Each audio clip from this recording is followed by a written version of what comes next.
Tomorrow night over at the Masquerade, and that's down in Ybor City. And joining me today, like I said, are the Pale.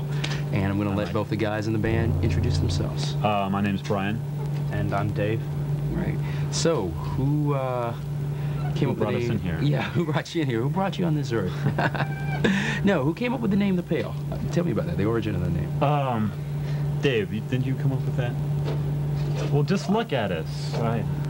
We needed a name. We needed a name really quickly, and we went through the list of all the corny names and everything, and it just came up and it sounded all right.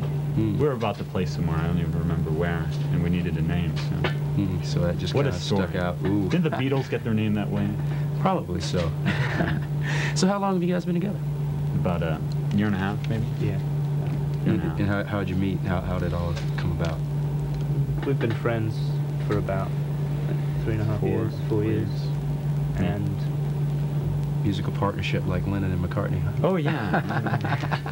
It's great being compared to the Beatles. Yeah, yeah. So what made you guys, now, your music is industrial. Right. Yeah, and now maybe explain for everybody out there what industrial music is, because there are a lot of people that are into it. What is life, Mike? What is existence? What is... Well, Gene Scott's not around, but I would let him do that. I gave my total paycheck to him last night. I think we at the station did also. Oh, yeah. But yeah, go ahead and explain to the people a little bit about what industrial music is. Well, I guess there are a couple different forms of it, but we're mainly geared towards the keyboard, electronic music. Right. So we're basically an electronic band. Don't have any acoustic or instruments or anything like that right now.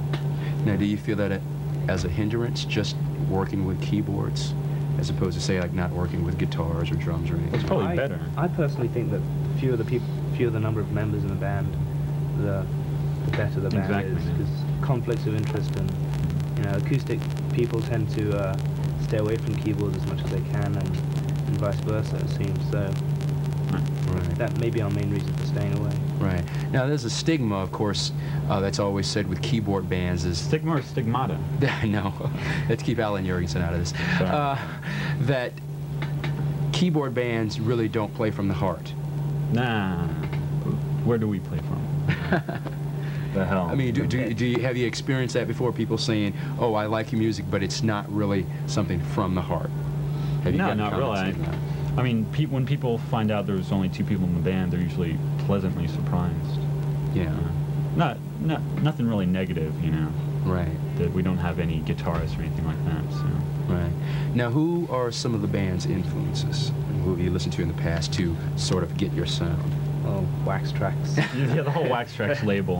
Right. And the network label. I mean, the usual, nothing really too avant-garde or anything like that. Right. Now, your first song that came out, I guess you could say, made you popular and people really started to come out and see you was The End. What was the inspiration behind that song? I think it was our first Masquerade show, right? And we made a video in a day. And Right. that's how we usually make them. And we just needed music for it. Yeah, we had samples lying around and didn't know what to do with, so we added a beat. We went to our sample bank and stuff, and just things came together, I guess. Yeah. And we made The End. So. Now, like most other industrial bands that use samples, you guys haven't run into any problems with any of the samples you've used on your... Copyright problems? Yeah, like copyright problems. Oh, not yet, but no, not yet. We try to conceal them as much as we can. Yeah. In general, industrial bands use samples from horror movies or different things. Yeah, they stay away from the mainstream movies and go towards the B movies, of course. Great, yeah, because a lot of those are really not known, so you can take dialogue out of those, and people will always go, what the hell's going on? I Lost My Wheel is that sample on that is public access practically, because it was on public radio. Yeah, you can't say what exactly it is. No, you don't want to. Yeah, you don't want to give away the idea because you want to leave people guessing, just like any other song. And speaking of The End, we're going to go take a look at that video right now, and we're going to go take a look at that and take a break, and we'll be back in a bit. Here's The End. This is V32 WTMV. This is Relativity with a Pale. I'm Dave. I'm Brian. Brian. Thank you. I'm Dave from the Pale. And I'm Brian. You're watching V32 Relativity. Mike Bagley Show. And stay with us. We'll be back.